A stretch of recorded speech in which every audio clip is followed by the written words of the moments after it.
కాంగ్రెస్ పార్టీలో చేరినరో ఇది పూర్తిగా చట్ట వ్యతిరేకమైన పని,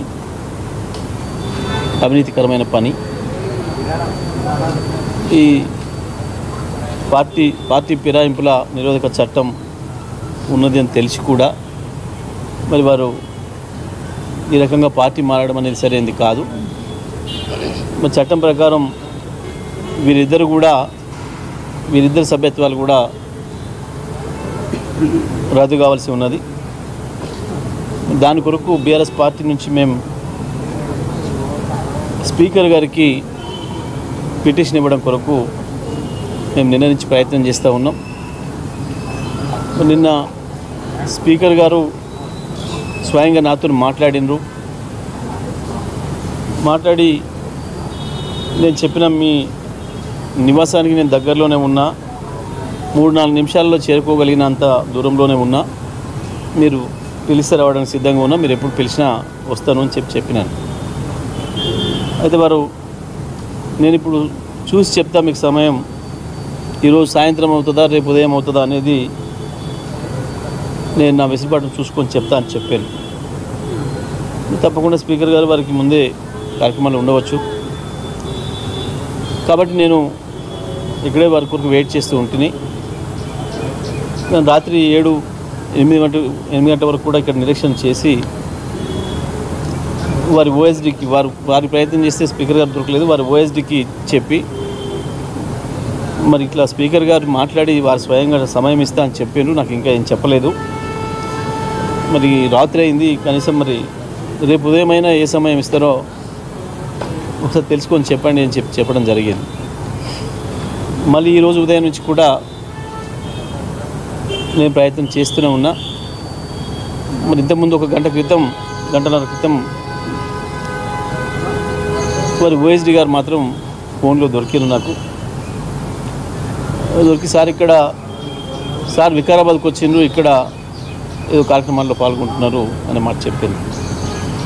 నేను చెప్పిన మరి ఏ సమయానికి మళ్ళీ వస్తారు, ఏ సమయానికి నన్ను ఎక్కడికి రమ్మంటారు చెప్తే వారు ఎక్కడ చెప్తే అక్కడ రావడానికి నేను రెడీగా ఉన్నా, చెప్పండి అని చెప్పినాం. ఆయన వారు ఇంతవరకు స్పందించడం లేదు, మళ్ళీ ప్రయత్నం చేస్తే కూడా స్పందించడం లేదు. మరి మేము తప్పని పరిస్థితులలో మాకున్న ఇతర మార్గాలు ఈమెయిల్ ద్వారా మేము మా కాంప్లైంట్ పిటిషన్స్ను పంపడం జరిగింది. అదేవిధంగా స్పీడ్ పోస్ట్ ద్వారా కూడా పంపించడం జరిగింది. 2 మార్గాల ద్వారా స్పీకర్ గారి ఈమెయిల్కి పంపించడం జరిగింది. వీరిద్దరిపైన 2 పిటిషన్లు,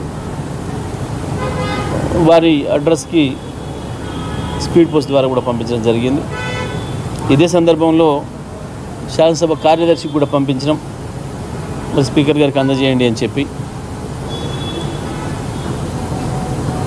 స్పీకర్ గారు దానిపైన ఏం స్పందిస్తారు, తదుపరి వారు ఏం చర్యలు తీసుకుంటారనే దాన్ని బట్టి మా చర్యలు ఉంటాయి. తప్పకుండా చట్టపరంగా న్యాయపరంగా మాకున్న అన్ని అవకాశాలను వినియోగిస్తాం. వారు ఇద్దరు కూడా వారి సభ్యత్వాలు, శాసనసభ సభ్యత్వాలు రద్దు చేయించడానికి మేము అన్ని రకాల ప్రయత్నం చేస్తాం, చేయించి తీరుతాం.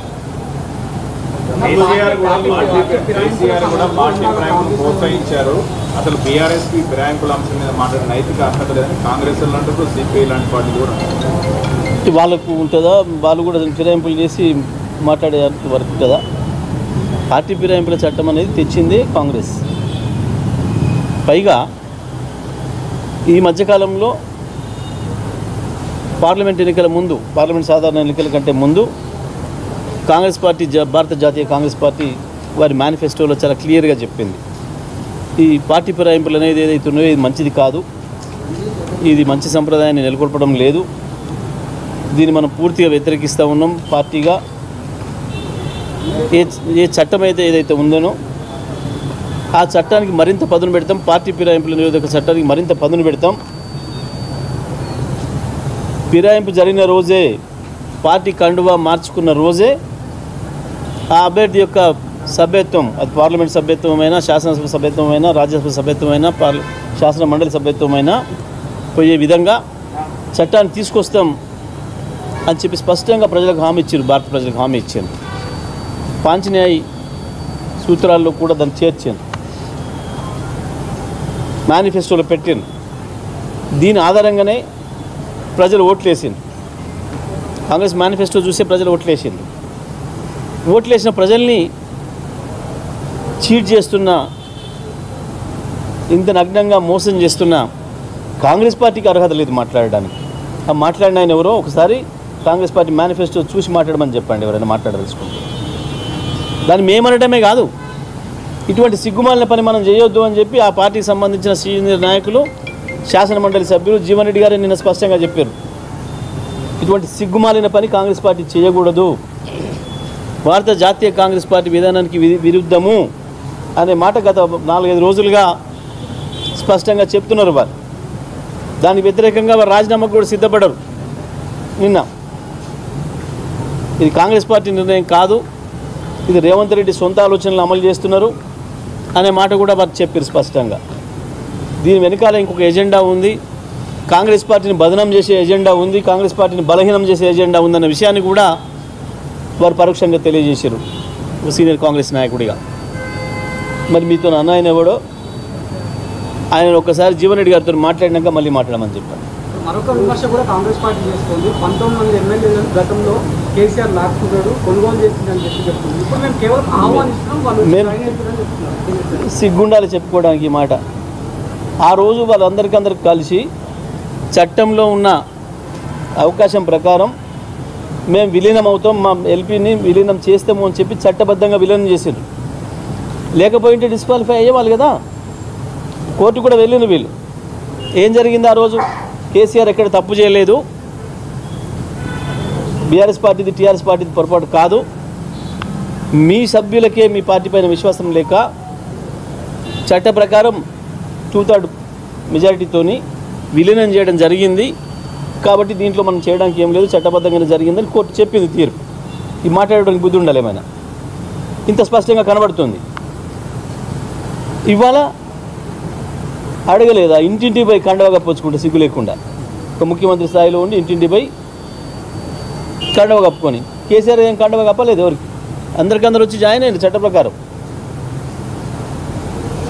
అదే శ్రీనివాసరెడ్డి గారిని రెస్పాండ్ కమ్మని చెప్పండి, వారే కదా ముందు శాసనసభలో స్పీకర్కి ఆ రోజు తప్పు చేసిండా అప్పు చేసిండా చెప్పమని చెప్పండి, చట్ట ప్రకారం చేసిండా చట్టవిరుద్ధంగా చేసిండా చెప్పని చెప్పండి. కేసీఆర్ ఎమ్మెల్యేల మీటింగ్ పైన కూడా వాళ్ళు కామెంట్ చేస్తారు, గతంలో ప్రగతి భవన్ వెంట కూడా ఎక్కలేదు, ఇప్పుడు ఎందుకు గ్రూపులుగా రమ్మని చెప్తున్నారు. అది బుద్ధి లేని మాటలేదు, ఇంకా ఎవడు ఈడియట్స్ మాట్లాడతారు. రోజు కలిసినాం మేము, కేసీఆర్ గారు కలవని రోజే లేదు. మేము బృందాలుగా కలుస్తాము, ఎందుకు మీకెందుకు లాగులు దడుస్తున్నాయి, మీరు ఎందుకు భయపడుతున్నారు?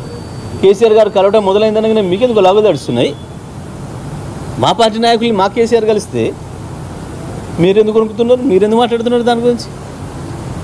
మీ ముఖ్యమంత్రికి ఏంటి ఓడోడు దొంగలు వచ్చిపోతున్నారు, మేమే మాట్లాడతలేం కదా. సాటుగా ఓడోడు మూటలు తీసుకొని వచ్చిపోతున్నాడు, మేమే మాట్లాడతలేం కదా. ఏమేమి మంచుకుంటున్నారు? అరే కేసీఆర్ దగ్గరికి తప్పకుండా పోతారు. ఇది మా భవన్, మేము వస్తూనే ఉంటాం ప్రతిరోజు. కేసీఆర్ ఇంటికి పోతాం, కేసీఆర్ ఇంకొక అడుగున పోతాం. ఎందుకు పోరు? ప్రజలు వస్తున్నారు, తండోపతండాలుగా ప్రజలు వస్తున్నారు. ఎందుకంటే మీ చక్కదనం అప్పుడే అర్థమైపోయింది, తేలిపోయింది.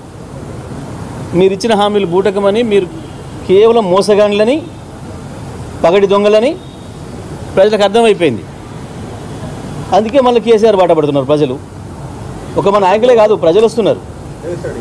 గతంలో దానం నాగేందర్ పోయినప్పటి నుంచి కూడా మీరు స్పీకర్ని కలిసే ప్రయత్నం చేస్తున్నారు, అప్పటి నుంచి సమయం లేదు, నిన్న కోరిరు టైం లేదు, ఇప్పుడు ఓఎస్డీతో మాట్లాడాలంటున్నారు, అసెంబ్లీ కార్యదర్శితో మాట్లాడుతున్నారు. స్పీకర్ ఎందుకు అందుబాటులోకి రావట్లేదు, అది కూడా ఏమైనా ప్రెజర్ ఉందనుకుంటారా ఏంటి? అది ఆయన చెప్పాలి కదా. స్పీకర్ గారిని అడిగాల్సిన ప్రశ్న నన్ను అడుగుతున్నారు. స్పీకర్ గారిని అడిగారు ఆ విషయం. మరి న్యాయంగా ఇవ్వాలి. వారు ఏం చెప్పినారు? మేము పార్టీలకు అతీతమైన మనిషిని కదా స్పీకర్ మాట్లాడేది. ఒకసారి స్పీకర్ చైర్లో కూర్చున్న తర్వాత నాకు ఎటువంటి వివక్ష ఉండదు, నేను పార్టీలకు అతీతంగా పనిచేస్తానని చెప్తారు కదా.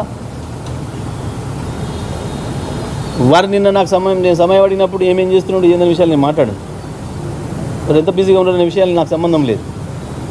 నేను అడగటం గౌరవంగా ఒక శాసనసభ్యుడిగా నేను అడగాల్సిన పద్ధతులు అడిగినా, వారు రెస్పాండ్ కావాల్సిన పద్ధతులు కాలేదు. నాకున్న ఇతర మార్గాలు ఎంచుకున్నాను. పేపర్లు, టీవీలు మీరు లీగల్గా ఫైట్ చేస్తూ ఎమ్మెల్యేల పైన అనౌన్స్మెంట్ కోసం ఇంత జరుగుతున్న ఈ అంశాలపైన ఎందుకు ఆయన రెస్పాండ్ అవ్వట్లేదు? రీజన్ ఏంటి? రీజన్ వారే చెప్పాలి, మేము కూడా దానికి తగిన సమయంలో తగిన రీతిగా స్పందిస్తాం. మరి గూడెం మైపాల్ రెడ్డి ప్రస్తుతం ఢిల్లీలో ఉన్నారు, ఆయన పార్టీ మాట్లాడిన వార్తలు వస్తున్నాయి, మీరు ఏమైనా సంప్రదించారా? మీకు ఏవో తెలియలేని మాటలు, పంకిమాల మాటలు ఇవన్నీ కూడా. ఈడ రేవంత్ రెడ్డి ఇంటింటికి వచ్చి తిరుగుతుంటే ఆయన పాపం ఢిల్లీ దాకా ఎందుకు పోవాలి? రేవంత్ రెడ్డి ఇల్లు తిరిగి ఆ పనిలో ఉంటే అభివృద్ధి పనులు వదిలిపెట్టి, రైతు బంధు వదిలిపెట్టి, రుణమాఫీ వదిలిపెట్టి, 2500 పెన్షన్ వదిలిపెట్టి, చేయాల్సినవన్నీ వదిలిపెట్టి, జాబ్ క్యాలెండర్ తయారు చేసిన వదిలిపెట్టి కండువా పట్టుకొని ఇంటింటికి తిరుగుతున్నాడు. మీ గప్పనా నీ గప్పనా నీ గప్పనా అని ఈయనే తిరుగుతుంటే, ఆయన దుకాణం దాకా ఈయన పోయి అక్కరైంది, ఈయన ఇంటికి ఆయన వస్తుంటే. Right, thank you.